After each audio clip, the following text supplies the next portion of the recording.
Hello बच्चों, good morning. Class 10 subject science, Astuna Devi Balika inter college सिसोटर Ballia. आज आप लोग को रक्त परिसंचरण तंत्र के विषय में जानकारी दे रहे हैं। तो रक्त परिसंचरण तंत्र के अंतर्गत एकल रक्त संचरण आता है और दोहरा रक्त संचरण आते हैं। सिंगल सर्कुलेशन और डबल ब्लड सर्कुलेशन। तो यहाँ पे जो आप लोग का फिगर बनाया गया है, ये मनुष्य में दोहरा रुधिर परिसंचरण तंत्र होता है। ये मनुष्य का दोहरा रुधिर परिसंचरण तंत्र है। इसका फिगर जो है आप लोग के सामने बनाया गया है। तो इसमें आप लोग देख रहे हैं कि ये हृदय है और हृदय में जो है 4 प्रकोष्ठ पाए जाते हैं।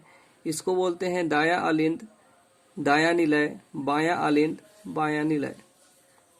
तो जो अशुद्ध रक्त होता है वो महाशिरा के द्वारा जो है दाया आलिंद से दाया निलय में आता है और दाया निलय से जो है फुसफुस में पहुंच जाता है और फुसफुस में वह ऑक्सीकृत होकर पुनः जो है हृदय में आता है और हृदय के द्वारा जो है ये महाधानी फेफड़ों में पहुंचकर जो है महाधानी यानी कि बायां आलिंद और दाया निलय में पहुंचने के बाद महाधानी के द्वारा जो है ये होता हुआ शरीर की कोशिका में चला जाता है।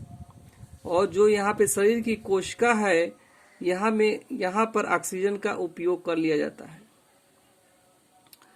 और पुनः जो है ऑक्सीजन रहित जो ब्लड होता है वो पुनः जो है महाशिरा के द्वारा पुनः दाएं आलिंद में पहुंचता है और पुनः जो है दाया निलय और पुनः यह क्रियाएं जो है इसी प्रकार से होती रहती हैं। तो दाया भाग जो होता है अनाक्सीकृत रुधिर होता है, यानी कि वहां पे ऑक्सीजन यहाँ पे उपस्थित नहीं है, ब्लड में ऑक्सीजन उपस्थित नहीं है। और फुसफुस के बाद जब यह ब्लड जो है हृदय में आता है तो वहां पे ऑक्सीजन उपस्थित होता है। तो जो बायां भाग होता है उस वहां पे ऑक्सीजन उपस्थित होता है।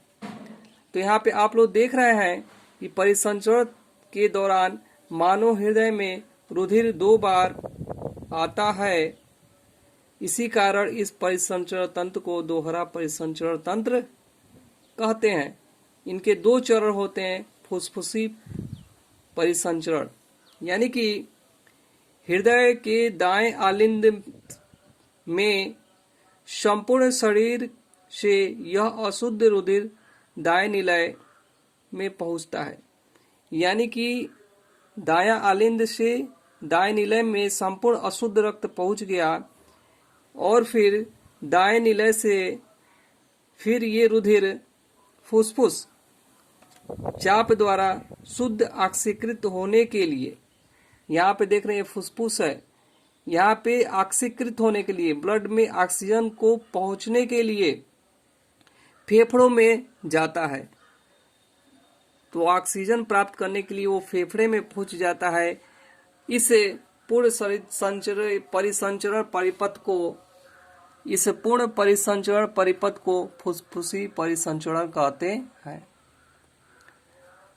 तो फुसफुस के द्वारा फेफड़े में पहुंचता है ऑक्सीकृत होने के लिए और उसके बाद जो अगला नंबर आता है दैहिक परिसंचरण तंत्र।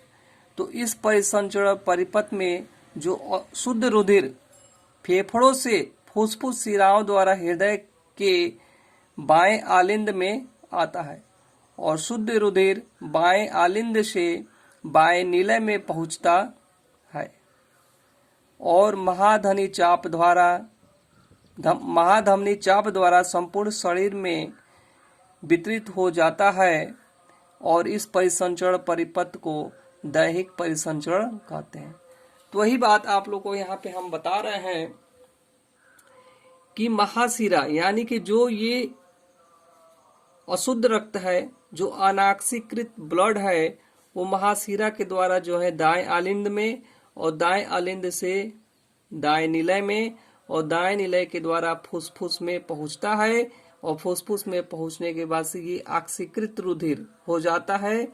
पुनः उसे जो है फेफड़े में पहुंचकर पुनः हृदय के बायां आलिंद में पहुंचता है और बाएं आलिंद से बाएं निलय में पहुंचता है।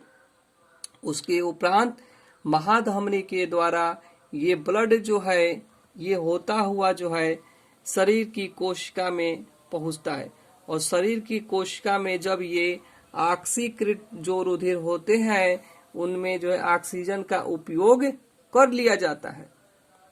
और जब ऑक्सीजन का उपयोग हो जाता है तो यहाँ पे जो ब्लड बचते हैं वो अनऑक्सीकृत ब्लड होते हैं, और पुनः जो है देखिए ये जो दायां भाग है यहाँ पे ऑक्सीजन उपस्थित नहीं है, यानी कि अनऑक्सीकृत रुधिर है ये, और पुनः जो ये महाशिरा के द्वारा होता हुआ दायां आलिंद में आता है और पुनः दायां निलय में, और पुनः ये फुसफुस में पहुंचता है। ये क्रिया जो है अनवरत चलती रहती है। इसी को हम बोलते हैं दोहरा रक्त संचरण।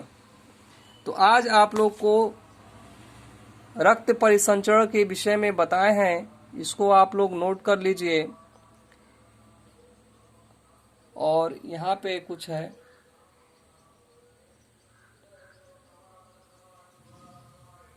तो आज के लिए इतना ही। आगे की क्लास में आगे की चीजें बताई जाएंगी।